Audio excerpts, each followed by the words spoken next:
സ്നേഹമുള്ളവരെ, ഇന്ന് നമുക്ക് ശുക്രനെ കുറിച്ചായാലോ സംസാരിക്കല്. ഭിന്ന രുചിക്കർഹി ലോകം എന്നാണ് നിയമം. എന്നാൽ പലർക്കും പല താല്പര്യങ്ങളാണ്, പല രുചികളാണ്. പക്ഷെ ശുക്രന്റെ കാര്യത്തിൽ എല്ലാവർക്കും ഒരേ സ്വാദാണ്, ഒരേ രുചിയാണ്. ശുക്രൻ ഒരു പ്ലാനറ്റ് ആണ്, ഒരു ഗ്രഹമാണ്. വ്യാഴത്തെ പോലെ ജൂപ്പിറ്റർ അല്ലെങ്കിൽ മാർസ്, മെർക്കുറി എന്നൊക്കെ പറയുന്ന രീതിയിൽ ഒരു പ്ലാനറ്റ് ആണ്, ഗ്രഹമാണ്. പക്ഷെ ശുക്രൻ നമ്മുടെ മുമ്പില് ശുക്രാചാര്യർ എന്ന് പറയുന്ന അസുര ഗുരുവാണ്. അത് വരട്ടെ. അതിനു മുമ്പ് ശുക്രനെ സംബന്ധിച്ചുള്ള ഒരു പ്രത്യേകത എന്തെന്ന് വെച്ചാൽ, ഏറ്റവും കൂടുതൽ ദശാകാലം ശുക്രനാണ്, 20 വർഷമാണ്. ശനിക്ക് 19 കൊല്ലമേ ഉള്ളൂ, ബുധന് 17 കൊല്ലമേ ഉള്ളൂ, വ്യാഴത്തിന് 16 കൊല്ലമേ ഉള്ളൂ. അതുപോലെ രാഹുവിന് 18 കൊല്ലം, കേതുവിന് 7 കൊല്ലം, ചൊവ്വയ്ക്ക് 7 കൊല്ലം. ഇങ്ങനെയൊക്കെയാണ് ദശകളുടെ കണക്കെങ്കിൽ ശുക്രന് 20 കൊല്ലമുണ്ട്. അപ്പോ എല്ലാവരും പറയുന്ന ഒരു കാര്യമാണ്, ഒരാൾക്ക് നല്ല കാലം വന്ന അവന് ശുക്രനാണ്, അല്ലെങ്കിൽ അവൾക്ക് ശുക്രനാണ് എന്നാണ് ഭാഷ. അവൾക്ക് വ്യാഴമാണ്, അല്ലെങ്കിൽ അവൾക്ക് ശനിയാണ്, അല്ലെങ്കിൽ അവൾക്ക് ബുധനാണെന്ന് ആരും പറയില്ല. അവന് ബുധനാണ് എന്ന് പറയില്ല, അവന് ശുക്രനാണ്, ശുക്രൻ അടിച്ചു എന്നൊക്കെ പറയും ലോട്ടറി കിട്ടിയവനെയൊക്കെ സംബന്ധിച്ച്. അപ്പൊ ശുക്രൻ നമ്മൾ പൊതുജനങ്ങള്, സാമാന്യ ജനം ഏറ്റവും അധികം സ്നേഹിക്കുന്ന ഒരു ഗ്രഹമാണ്. വ്യാഴത്തെ നമ്മൾ ബഹുമാനിക്കുന്നു, ശനിയെ നമ്മൾ ഭയക്കുന്നു, രാഹുവിനെ ഭയക്കുന്നു, ചൊവ്വയെ നമ്മൾ ഭയക്കുന്നു. ശുക്രനെ അങ്ങനെയല്ല, നമ്മള് സ്നേഹിക്കുകയാണ്.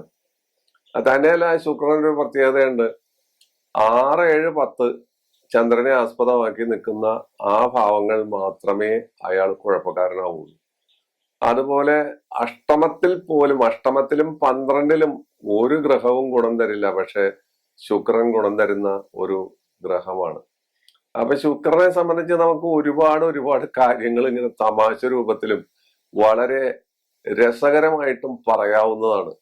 പക്ഷെ അത് പറഞ്ഞു പോയാൽ കാര്യങ്ങൾ നീണ്ടുപോകും. അപ്പൊ ശുക്രാചാര്യര് എന്ന് പറയുന്ന വ്യക്തി അസുരഗുരുവാണ്.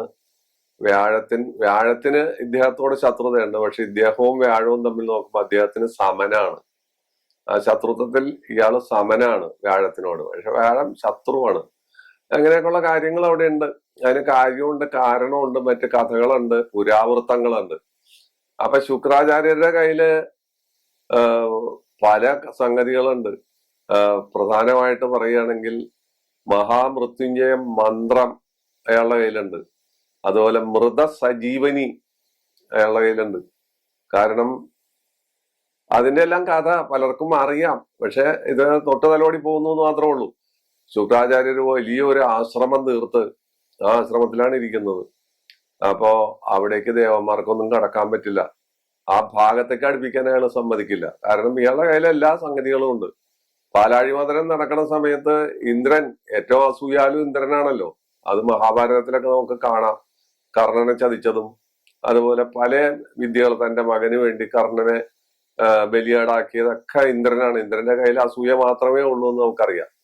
അപ്പൊ ഇന്ദ്രജാപ് ഏറ്റ് മഹാബലി വീണു. മഹാബലി ശുക്രാചാര്യരുടെ ശിഷ്യനാണ്. മഹാബലി ശിവഭക്തനാണ്. പക്ഷെ ആ സമയത്ത്, ആ മിനിറ്റിൽ തന്നെ ശുക്രാചാര്യര് മഹാബലിയെ മൃതസജീവനി തളിച്ച് പുനർജീവിപ്പിച്ചു. ഇങ്ങനത്തെ തമാശ കഥകൾ ധാരാളം നമ്മൾ വായിച്ചിട്ടുണ്ട്. രസകരമായിട്ട് ചിരിച്ച് രസിക്കാവുന്ന കഥകള് ശുക്രനെ കുറിച്ചും ശുക്രാചാര്യരെ കുറിച്ചും നമ്മൾ മനസ്സിലാക്കിയിട്ടുണ്ട്. അപ്പോ ഇത്തരത്തിലുള്ള ശല്യം മൂത്തപ്പോ എല്ലാവരും, ശിവന്റെ ശിഷ്യനാണ് ശുക്രാചാര്യര്, ശിവഭക്തനാണ്. ശിവനോട് കംപ്ലൈന്റ് പറഞ്ഞു. ശിവൻ അവസാനം പൊറുതി മുട്ടിയപ്പോ ശുക്രനെ വീടുത്ത് വിഴുങ്ങി. വയറ്റിൽ ചെന്ന് കിടന്നു. ചത്തില്ല, വയറ്റിൽ ചെന്ന് കിടന്ന് അവിടെ കിടന്ന് മഹാമൃത്യുഞ്ജയ മന്ത്രം കൈക്കലാക്കി മൂത്രത്തിൽ കൂടി പുറത്തു വന്നു. ഇങ്ങനെ സരസമായ കഥകളെല്ലാം ഉണ്ട്.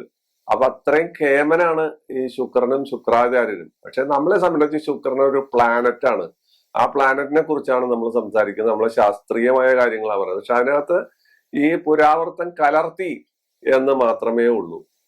ശുക്രൻ സ്വർണത്തിന്റെ ആശാനാണ്. സ്വർണ വ്യാപാരം, സ്വർണം, ധനം, അതുപോലെ രതികല, സന്തോഷം, മദ്യം, മദ്യാസക്തി, അഭിനയകല, നൃത്തം, സംഗീതം എന്ന് വേണ്ട എന്തെല്ലാം ഉണ്ടോ അതെല്ലാം ശുക്രൻ തന്ന് നമ്മളെ പ്രീണിപ്പിക്കും. അതാണ് പ്രത്യേകത. വ്യാഴം തരും, പക്ഷെ വ്യാഴത്തിന് ലിമിറ്റേഷൻ ഉണ്ട്, ഒരു പരിധിയുണ്ട്. പാത്രം നിറച്ചൊന്നും തരില്ല. അങ്ങനെ പാത്രം നിറച്ചു തന്നാൽ ശരിയാവില്ല എന്നറിയാം. അത് ഒരു സ്വാത്വിക ഗുണമാണ്. ഇവിടെ അങ്ങനെയല്ല.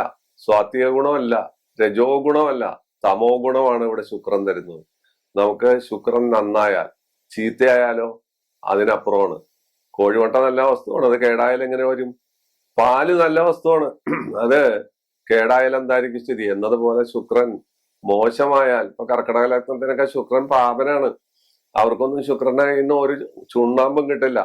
കന്നി ലഗ്നത്തിനെ സംബന്ധിച്ച് ശുക്രൻ വളരെ മനോഹരനാണ്. കാരണം 2ാം ഭാവാധിപത്യം ഉണ്ട്, 9ാം ഭാവാധിപത്യം ഉണ്ട്. വാസ്തവത്തിൽ അവിടെ മാരകാധിപത്യം വരെ 2ാം ഭാവാധിപത്യം ശുക്രൻ ആ ലഗ്നത്തിനെ കൊല്ലണ്ടേ? ഇല്ല, കൊല്ലില്ല, കൊടുത്ത് പ്രീണിപ്പിക്കുള്ളൂ. 9ാം ഭാവാധിപത്യം ത്രികോണാധിപത്യം എന്നുള്ള ഒരു പ്രത്യേക ഗുണം ശുക്രൻ അവിടെ ദാനം ചെയ്ത അയാള് വളരെ വലിയ ഉപകാരങ്ങൾ ആ ലഗ്നത്തിന് കൊടുക്കും. അതുപോലെ ചിങ്ങലഗ്നത്തിന്റെ കർമാധിപൻ ശുക്രനാണ്. ആ കർമാധിപൻ വേണ്ടത്ര ഗുണം കൊടുക്കാതെ വരുന്ന വെച്ചാൽ വ്യാഴത്തെ പോലെ ശുക്രനും കേന്ദ്രാധിപത്യ ദോഷം ഉണ്ട്. കേന്ദ്രാധിപത്യ ദോഷമുള്ള ഒരു ഗ്രഹമാണ് ശുക്രൻ.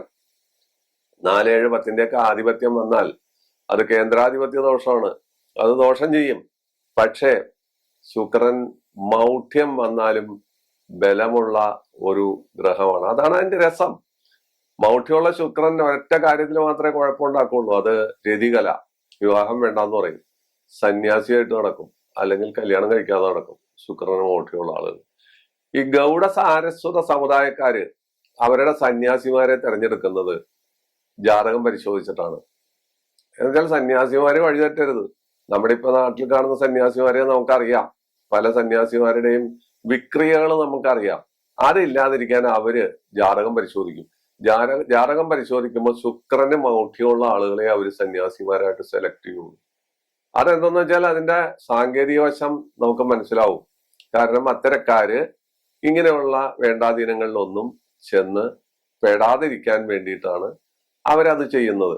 ഇതൊക്കെ ഇവിടെ നമ്മുടെ നാട്ടിൽ നടക്കുന്ന കാര്യങ്ങളാണ്, വളരെ സാമാന്യ ജനങ്ങൾക്ക് മനസ്സിലാക്കാവുന്ന കാര്യങ്ങളാണ്. അപ്പൊ ശുക്രനെ കുറിച്ച് എല്ലാ അർത്ഥത്തിലും നല്ലത് പറയുമെങ്കിലും ശുക്രന് മോശവശങ്ങളുണ്ട്. സ്വാത്വിക ഗുണത്തെക്കാൾ കൂടുതൽ തമോ ഗുണം കൂടുതലുള്ള ആളാണ് ശുക്രൻ. പലതിന്റെയും പ്രയോക്താവാണ്, എങ്കിലും അത് അമിതമായി തന്ന് നമ്മളെ പ്രീണിപ്പിക്കുന്നു. മദ്യത്തിന് താല്പര്യം ഉണ്ടാക്കിയാൽ എന്തുണ്ടാവും നമുക്കറിയാം. അതുപോലെ വ്യഭിചാരം മുതലായ കാര്യങ്ങൾ, അന്യ സ്ത്രീ ബന്ധം, അന്യ പുരുഷ ബന്ധം മുതലായ കാര്യങ്ങളെല്ലാം ശുക്രന്റെ കയ്യിലിരിപ്പാണ്. അതെല്ലാം ധാരാളമായി വാരിക്കോരിത്തരും, അതെല്ലാം കുഴപ്പത്തിൽ കലാശിക്കുകയും ചെയ്യും. അപ്പൊ ശുക്രന്റെ കയ്യിൽ പല നിറങ്ങളാണോ ഉള്ളത്. പക്ഷെ നമ്മൾ ശുക്രനെ ഇഷ്ടപ്പെടുന്നു. അതിന് കാരണം ഞാൻ നേരത്തെ പറഞ്ഞു, ശുക്രാചാര്യർ എന്ന് പറയുന്ന വ്യക്തിയുടെ പ്രത്യേകത, അയാൾ സാധാരണഗതിയില് പണ്ടത്തെ തമിഴ് സിനിമയിലും മറ്റും നായകൻ MGR ആയിരിക്കും. ഏതെല്ലാം തോൽവി ഉണ്ടായാലും അവസാനം എല്ലാ ശത്രുക്കളെയും ഇടിച്ച് പരത്തി ആ നായകൻ ജയിച്ച് വാഴുകേ എന്ന് പറഞ്ഞ് എല്ലാവരും തിയേറ്ററിൽ ബഹളം ഉണ്ടാക്കുന്ന ഒരു അവസ്ഥ നമ്മളുടെ കുട്ടിക്കാലത്തൊക്കെ കണ്ടിട്ടുണ്ട്. അപ്പൊ അതൊക്കെ പോയി, അങ്ങനെ നായകനൊക്കെ ഇപ്പൊ ഇല്ല. എന്നാലും ഉണ്ട്, നായകന്മാർ ഇടിച്ചു പരത്തി ജയിക്കുന്ന ഒരവസ്ഥയുണ്ട്. എന്നതുപോലെ ശുക്രാചാര്യരെ സംബന്ധിച്ചിടത്തോളം ദേവന്മാർ നമ്മുടെ മുന്നിൽ എന്ത് കൊളരുതായ്മ ചെയ്താലും അവർ ജയിക്കും.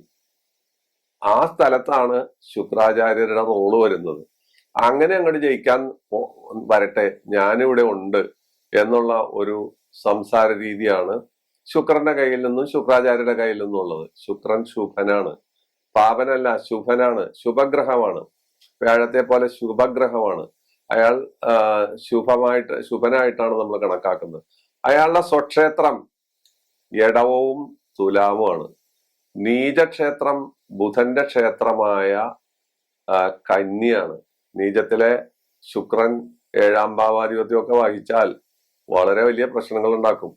കാരണം അത് വൈവാഹിക ജീവിതത്തിൽ കർമാധിപത്യം വഹിച്ചാൽ ഏത് ഭാവത്തിന് ആ നീചത്വം നീചഭാവാധിപൻ വരുന്നുവോ അതിൻ്റെതായ കുഴപ്പങ്ങൾ ഉണ്ടാക്കും. പക്ഷെ നീചഭംഗ രാജയോഗം വന്നാൽ വകുപ്പ് മാറും.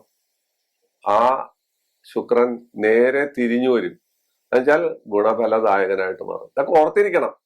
ഇതെല്ലാം ഓർത്തിട്ട് വേണം നമ്മളുടെ കാര്യങ്ങള് എന്ന് പറഞ്ഞാൽ ശുക്രൻ എപ്പോഴാണ് ബലവാനാവുന്നത്? അയാൾ ഉച്ച ബലവാനാവുന്നത് ശത്രുക്ഷേത്രമായ മീനത്തിലാണ്.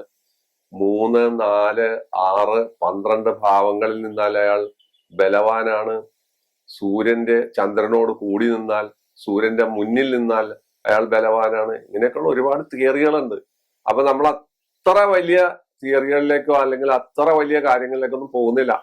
നമ്മൾ പോകുന്നത് ഈ ശുക്രനെ കുറിച്ചുള്ള ഒരു സംക്ഷിപ്ത വിവരമാണ്. ഒരു ജാതകത്തില് ശുക്രൻ മേടത്തിലും വൃശ്ചികത്തിലും, മേടവും വൃശ്ചികവും ആരുടെ ക്ഷേത്രമാണ്? ചൊവ്വയുടെ ക്ഷേത്രമാണ്.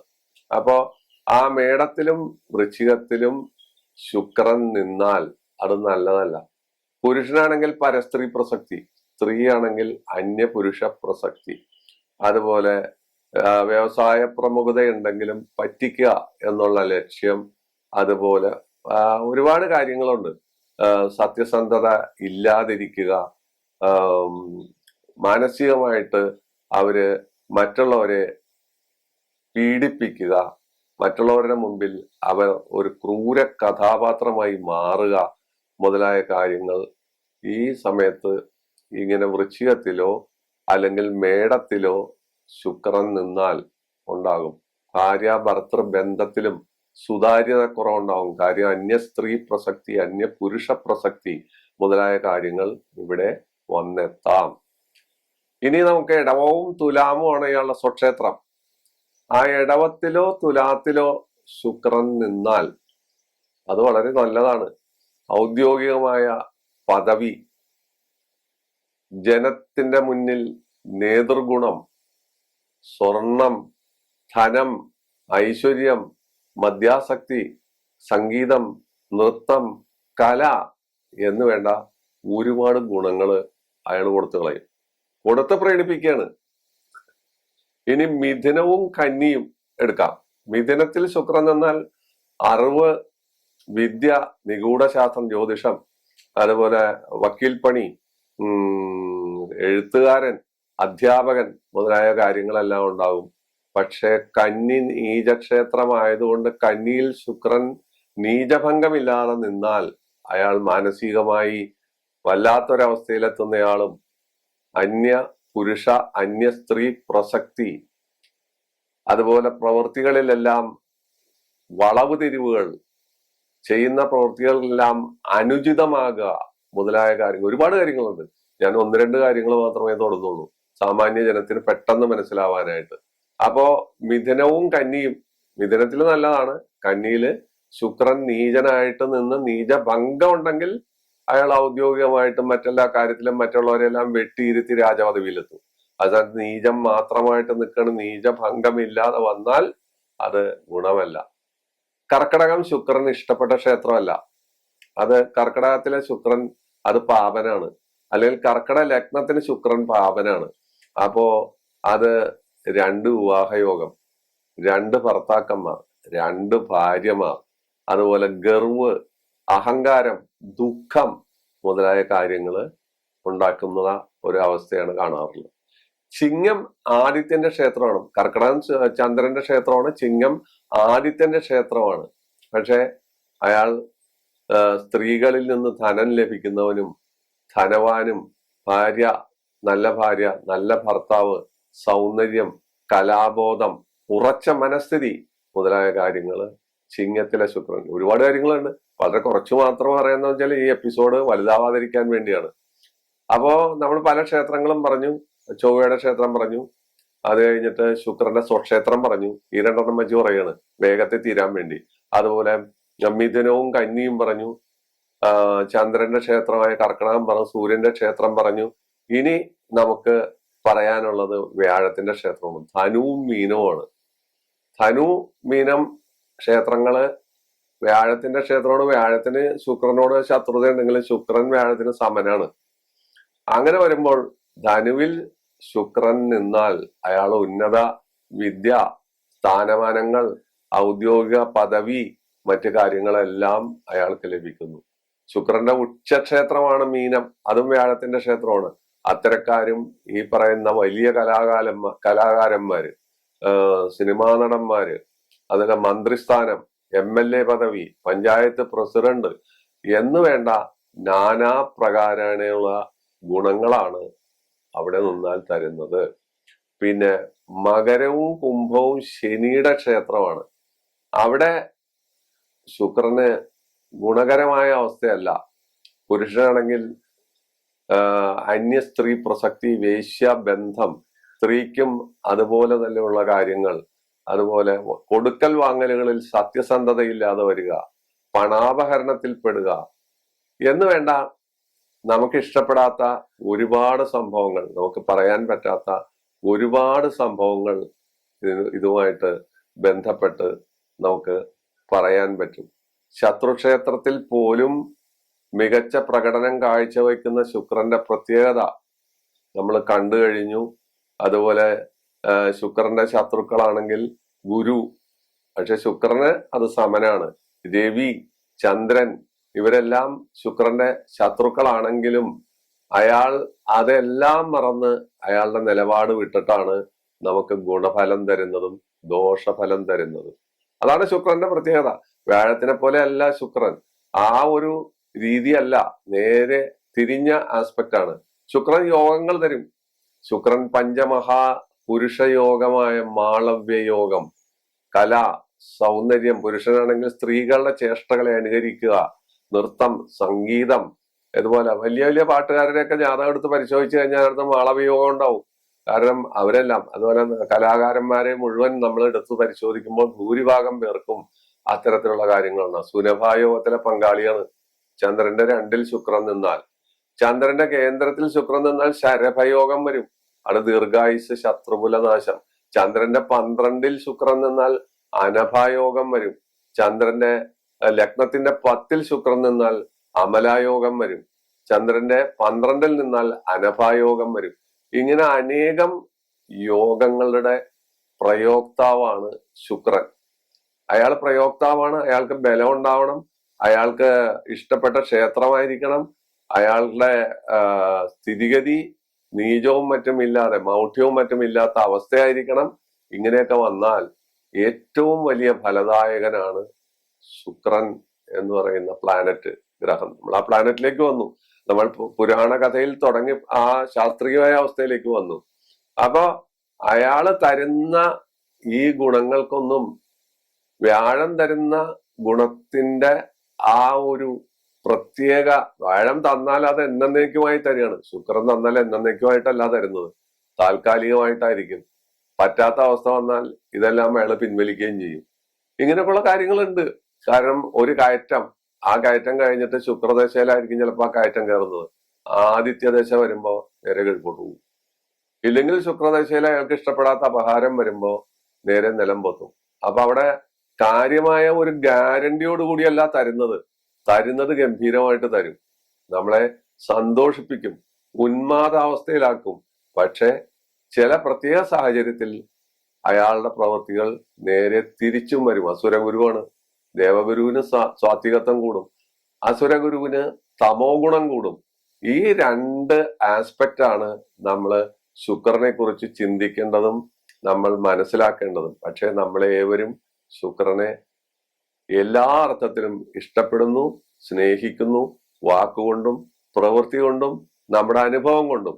പക്ഷെ അനുഭവം മറിച്ചു വരുന്നത് ഇപ്പോ വിവാഹ കാര്യത്തില്, മറ്റ് പല കാര്യത്തിൽ, ബിസിനസിന്റെ കാര്യത്തില് എന്ന് വേണ്ട കലാപരമായിട്ട് ഔന്നത്യത്തിൽ നിന്ന് നേരെ കീഴ്പോട്ട് പോകുന്ന അവസ്ഥ, ഭരണരംഗത്ത് തോൽവി, ഇങ്ങനെയുള്ള കാര്യങ്ങളെല്ലാം ഇയാൾ തരികയും തരാതിരിക്കുകയും ചെയ്യുന്നു എന്നുള്ളതാണ് ഏറ്റവും വലിയ നഗ്ന സത്യം. ഈ കൊച്ചു അധ്യായം ഇവിടെ ഏതാനും കുറച്ച്, ഒരുപാട് പറയാം, ഒരുപാട് കാര്യങ്ങൾ പറയാമെങ്കിലും വളരെ കുറച്ച് കാര്യങ്ങൾ മാത്രം തൊട്ട് തലോടി അവസാനിപ്പിക്കുകയാണ്. ഒരു കാര്യം പ്രത്യേകം ഓർപ്പിക്കുന്നു, ദയവായി ഇമെയിലിൽ കൂടി ചോദ്യം ചോദിക്കരുത്, ദയവായി ഫേസ്ബുക്കിൽ കൂടി ചോദ്യം ചോദിക്കരുത്. നിങ്ങൾക്ക് എന്തെങ്കിലും ചോദിക്കാൻ ആവശ്യമുണ്ടെങ്കിൽ നിങ്ങൾ എന്റെ വാട്സപ്പ് നമ്പറിൽ കാര്യങ്ങൾ ചോദിക്കുക. അപ്പൊ അതിന് മറുപടി പറയാൻ പറ്റും. അല്ലാത്ത രീതിയിൽ മറുപടി പറയാൻ അസാധ്യ, ആയിരക്കണക്കിന് ചോദ്യങ്ങളാണ് ചോദിക്കുന്നത്. നമുക്കിത് പറയാൻ പറ്റുന്നില്ല, സങ്കടകരമായ കാര്യമാണ്. അപ്പൊ അത് പ്രത്യേകം മനസ്സിലാക്കുക. എല്ലാ ഞായറാഴ്ചകളിലും ബുധനാഴ്ചകളിലും നമുക്കിതുപോലെ രസകരമായ കാര്യങ്ങളുമായി ഒത്തുചേരാം. ആരെയും വഴിതെറ്റിക്കാനില്ല, ആരെയും പറഞ്ഞ് പറ്റിക്കാനില്ല. റോക്കറ്റ് വേഗത്തിലോ അല്ലെങ്കിൽ ആകാശവീതിയിലേക്ക് നമ്മൾ നക്ഷത്രം കണക്കെ മുന്നേറും എന്നെല്ലാം പറയുന്നത് ശുദ്ധമേ തട്ടിപ്പാണ്. ഇത് ഒരു ശാസ്ത്രമാണ്, അതിന് ശാസ്ത്രീയ വശമുണ്ട്. ഓരോ ഗ്രഹങ്ങളും ഫലദായകന്മാരാണ്. ഓരോ ഗ്രഹങ്ങളും അതുപോലെ തന്നെ ഫലസിദ്ധി കെടുത്തുന്നവരാണ്. ഓരോരുത്തർക്കും അവരവരുടേതായ സമയമുണ്ട്. ഓരോ മനുഷ്യനും ഏതെങ്കിലും ഒരു ദശ അനുകൂലമായിരിക്കും. ആ 6-7 ദശ ഒരു മനുഷ്യൻ ജീവിക്കും. ദീർഘായുസുള്ളവർ 8 ദശ വരെയൊക്കെ ജീവിക്കും. അങ്ങനെയുള്ള ആളുകൾക്ക് എവിടെയെങ്കിലും ഒരു ഗുണം കിട്ടാതെ പോകില്ല എന്ന് നമ്മൾ പ്രത്യേകം മനസ്സിലാക്കുക. ഇത്രയും പറഞ്ഞ് ഈ അധ്യായം ഇവിടെ നിങ്ങൾക്കായി സമർപ്പിക്കുന്നു. നന്ദി, നമസ്കാരം.